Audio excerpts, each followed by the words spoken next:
Hi there, Elizabeth. Happy to see these new essays from you. Let's get right into your correction. Okay, income of these three different countries. Let's see.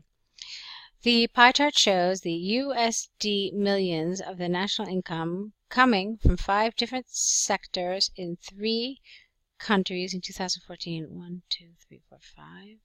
1, 2, 3, 4, 5. Okay. Overall, natural resources was the sector with the lowest revenue for the 3 countries. Natural resources, I'm just going to check what you're saying to make sure that's true. Blue, blue, blue. Okay. In addition, it could be acknowledged from the pie charts that Ben's land was primarily agricultural, Tim's land industrial, and Jim's land had a well-developed businesses sector. Okay. In addition, there were the same profits gained in the heavy industry for Jim's land and Ben's land. Okay, if this is your overview, that's a little too much information. I mean, you really could have just stuck to 2 of those points. Like, the thing about natural resources is fine, or even the second sentence was fine, but try to just limit yourself to, 1 or 2 main trends. Yeah, I think for me the most important thing probably would have been what you said about the agriculture, the heavy industry, and the services for the 3 different countries. I think that would have been a good thing to point out. Okay. So in Ben's land, agriculture was the sector with the largest contribution nationally with $45,000 million. Let's say agriculture, Ben's land, 45,000. I just have to check your data. Okay, yes. Okay, then services was the second provider, followed by heavy and light industry with 20,000, 50,000, and 10,000 USD millions, respectively. Okay, that's fine. So let's see, 1, 2, 3, 4. You're leaving something out, but I'm not sure what it is. I have to look. Okay, in Ben's land, agriculture was the sector with the largest contribution nationally with 40. I already read that, sorry. Regarding Tim's land, national income, the heavy, regarding Tim's land's, apostrophe S, national income, the heavy industry represented the more prominent sector in the country. Not the more prominent, but the most prominent, because it's a superlative. If you're comparing 3 or more things, and you have to use most. So the most prominent sector in the country. Meanwhile, services and light industry shared the same profit. Now we're talking about shared. Why? What year is it? 2014. Okay, so that's fine. It should be shared. The same representation in terms of national economic growth. There were substantially minor profits coming from agriculture, being the small figure in the sector of the 3 countries with just 15,000 million. Oh, in the 3 countries. Okay, fine. In Jim's land, services were the key source of national gains. With 96,000 U.S. millions, but equally important, the light industry sector gained 70,000 million, being both the main economic providers. What does that mean? Oh, I see. So, you're saying that services and light industry let me try it again. There's something funny about that last clause, so I want to fix it. So in Jim's land, services were the key source of national gains with 96 U.S. millions, but equally important, the light industry sector gained 70,000 million. How about making them the 2 main economic industries, or making them the 2 main industries? You could have said that, and I think I actually prefer it. So the light, yes. In contrast, in the third and 4th position, agriculture and heavy industry were less, not notorious. Notorious has a totally different meaning here. It has a negative meaning, and it certainly doesn't fit here, okay? So agriculture and heavy industry were less prominent, you could have said here, in terms of national economic growth. Agriculture represented just half of the light industry gains, and heavy industry was just 1/4. All right, I liked most of this. It seems like you know what it was? It was the kind of answer that I didn't have to keep checking for your data.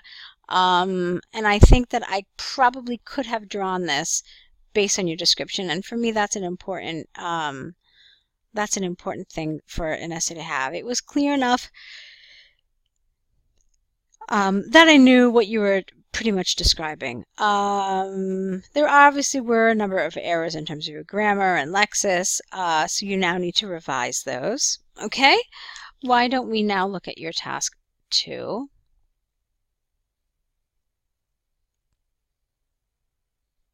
Just find it. Okay, here it is, gap year. Let's see what you had to say.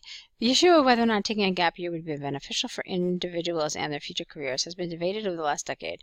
Taking a break prior to study is what you want here, not previous. Prior to university, from formal education to work. I don't know what that means. Taking a break, previous university. Before you, I'm not really sure. I'm not really sure what this means. I would have said personally, taking a break from university prior to formal education or work would delay gaining the necessary knowledge and skills required in a future career. In addition, the economic independence of being employed could compromise the decision of going into university. Okay. I largely believe that a gap year is a detriment for prospective is what you want here. You want the adjective form here, due to the long-term consequences. This essay will discuss the disadvantages of going into the labor market with prior to higher education, but using examples from the Council of Nursing and Midwifery in England and the UK government to support arguments. Okay, that's fine. Firstly, procrastinating a career. Well, you're not really procrastinating. I would have said postponing. Certainly a much more accurate word here.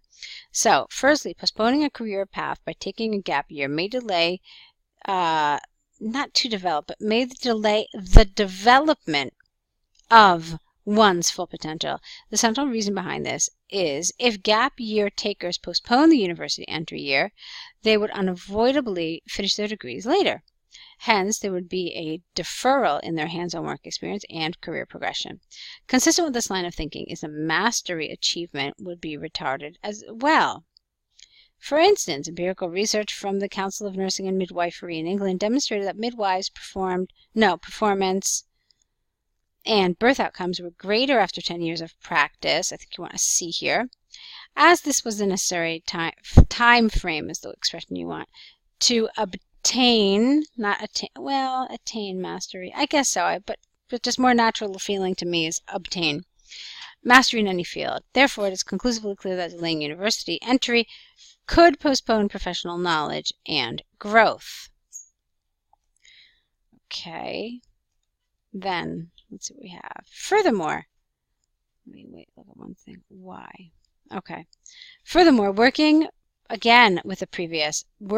before university could hinder the drive to study further due to the economic independence achieved in the labor market. This is primarily because student lifestyle, you could have said here, often implies personal sacrifices and commitment. Students, aware of these hardships, could be dissuaded by the comfort of their earnings, ending in failing to study any further. Okay, fine. For example, an extensive study from the UK government showed that 40% of the individuals coming from a restrictive socioeconomic background and a poor prior educational attainment ended refusing to invest further in their education after a gap year was taken. Thus, it is possible to say beyond doubt that gap year takers may risk the university career path. All right, that was very clear. I liked it.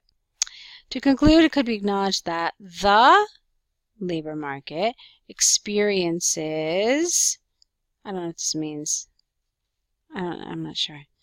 It could be acknowledged that labor market gained prior to university. Okay, so labor market experience gained prior to university could delay future career development, and it may also compromise university entry, so it should be avoided. It should be avoided without this "it" here. However, it is predicted that do you mean prospective or potential European students will be increasingly undertaking, ing here, not en, a gap year due to the increase of university fees and entry criteria. All right, it's fine. You answered the question, you developed it. I like that you followed the acronym quite closely. So overall, it was a nice attempt. I mean, obviously there were some errors throughout that I already pointed out. So now what you need to do, Elizabeth, is correct this essay, add the errors to your error correction list, write new essays for us, 2 new essays, and send them back with the other aforementioned information. So best of luck. Keep on writing, and I will be waiting to see what you write next.